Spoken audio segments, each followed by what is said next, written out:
Hey, welcome to The Explainer. Today, we're going to dive into one of the most recognized names on the entire planet, Jesus. But what if I told you that wasn't his original name, and that its journey through history is this incredible story of language, culture, and, translation? Let's get into it.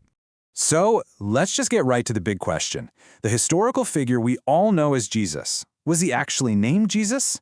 Well, as you might have guessed, the answer is a little more complicated, and honestly, way more interesting than a simple yes or no.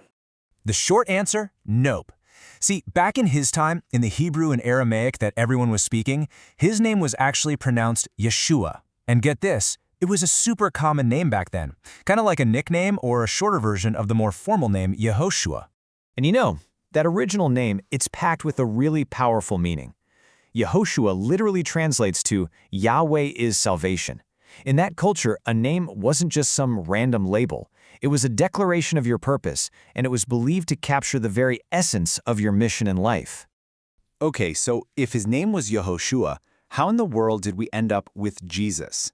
Well, this kicks off a pretty wild linguistic journey, where we get to trace a single name as it travels across different empires, languages, and centuries. And this is really the heart of the matter, right? How does that soft y sound in Yehoshua morph into the hard j sound we use in Jesus? And here's the thing, it wasn't some kind of mistake. It was actually this slow, natural process of adaptation as the name got passed down like a game of telephone. You can basically break the whole thing down into 4 big steps. First, it starts in Hebrew with Yehoshua. Then, when the New Testament was being written in Greek, it was adapted into Isos. From there, it jumped into Latin, the language of the Roman Empire, becoming Isus. And finally, it made its way into English, eventually becoming the name we all recognize today, Jesus. Now, here's a really important distinction to make. This process was a transliteration, not a translation. They weren't trying to translate the meaning, Yahweh is salvation. They were just trying to make the sound of the name work using the letters they had. For example, ancient Greek didn't have a sh sound, so the sh in Yeshua had to go. And that's how you end up with the s sound in the Greek Iesus. So you're probably thinking, wait, my name doesn't change when I travel to another country? And you're right. It really just boils down to a huge difference between their world and ours. Back then, it was totally normal to tweak names to fit the local language. Today, with things like passports and legal IDs, we need names to be consistent. It's just a different system. All right, so we've followed the name from Yahushua all the way to Jesus. But just when you think you've got it figured out, the story throws a curveball. There's a puzzle tucked right inside the biblical text, and it revolves around a totally different name, Emmanuel.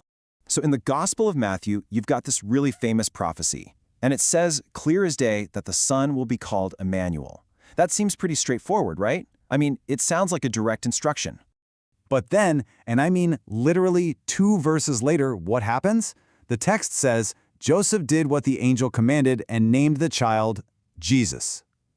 Wait, what? Not Emmanuel? So, what's going on here? This is the puzzle, right? What are we looking at? Is this just a major contradiction in the text? Did they just ignore the prophecy? Or is there something else going on here, something a little more subtle that we're missing? So, how do we solve this? Well, the key isn't to look for a contradiction. It's all about understanding the huge difference between a person's actual name and a prophetic title. They're 2 totally different things. Let's break it down. Jesus, or, Yeshua, was his given name. It's the name the angel specifically told Joseph to use. Emmanuel, on the other hand, was a title. It means God with us, and it's basically his job description, describing his whole identity and mission. So when you put it all together, it becomes pretty clear. Jesus was his personal name. Emmanuel wasn't his middle name or anything. It was a descriptive title that explained who he was, God present with humanity. So by living out that identity, he fulfilled the spirit of the prophecy, even without literally being named Emmanuel. And this whole story about names isn't just some dusty old history lesson.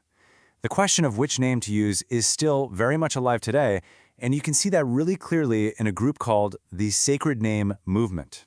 So what exactly is the Sacred Name Movement, or SNM? Well, our source material describes it as a religious movement that believes it is absolutely essential to use the original Hebrew names, specifically Yahweh for God and Yeshua for Jesus, instead of the forms we use in English. Okay, so according to the source material, let's look at their core beliefs. First and foremost, using the Hebrew names Yahweh and Yeshua is absolutely central to their faith. Second, they often adhere to Old Testament laws, like observing a Saturday Sabbath.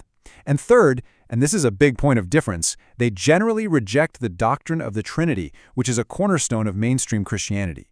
So, after all that, where does this leave us? We've followed this one name, YHWH, on an incredible journey through history, watching it change and evolve, and even inspire modern movements. It really makes you stop and think, right? If a name can travel that far and survive so much change, what does that tell you about the power and the endurance of the idea it represents? Something to think about. Thanks for digging into this with me.